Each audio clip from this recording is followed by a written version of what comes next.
ఆయన మాట్లాడతారు. మీ పేరండి? నా పేరు ముఖ్యాలు చెప్తారు. ఏం చేస్తుంటారండి? ఏం చేయటం లేదు, ఇంకా ఏం చేసేవాడి అన్ని మానే కూర్చున్నాం. అది మరి ఇప్పుడు ఎట్లుందండి? ఇప్పుడు చంద్రబాబు నాయుడు గారు 4 నెలలు అవుతుంది కదా, బాగానే ఉంది పరిపాలన. చెప్పుకోవాలంటే ఏ విధంగా అంటారు? ప్రజలను నడక నడిపించుకుంటున్నాడు బాగాను.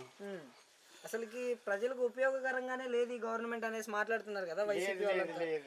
ఇప్పుడు ఆ పార్టీ వాళ్ళు అలా మాట్లాడతారు, ఈ పార్టీ వాళ్ళు ఎలా మాట్లాడతారు కాదంటారా? అంతే అది.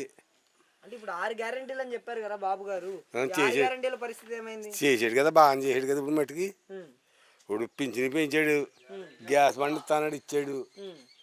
ఇవాళ కరెంట్ కూడా రొలత లేకుండా ఇస్తున్నాడు. అలాగే అన్ని బాగా చేసుకొస్తున్నాడు. అన్ని ఒకసారి అవ్వవు కదండి.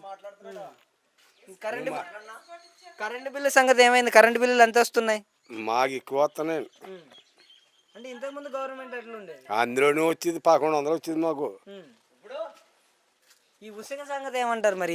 ఉచిత సంగతి ఉచిత సంగతి అంటే అన్నిటిగా ఇసుక బాగానే ఇస్తున్నాడండి. ఇప్పుడు ఇసుక బాగానే వస్తుంది.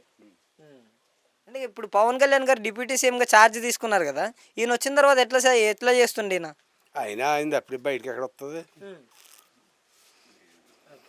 మరి ఇప్పటి వరకు అయితే ఎట్లా కొనసాగుతుంది అంటారు ప్రభుత్వం? బాగానే సాగుతుంది.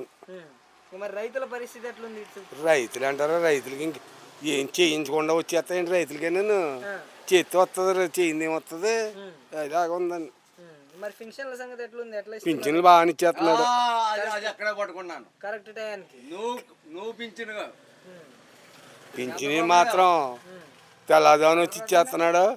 30వ తారీఖు 1వ తారీఖు కనుక ఆదివారం వస్తే చిన్నవాడు ఇచ్చేస్తున్నాడు. ఎట్లుందంటారు? ఇప్పటికైతే మంచిగా సాగుతుందా? బాగానే సాగుతుంది.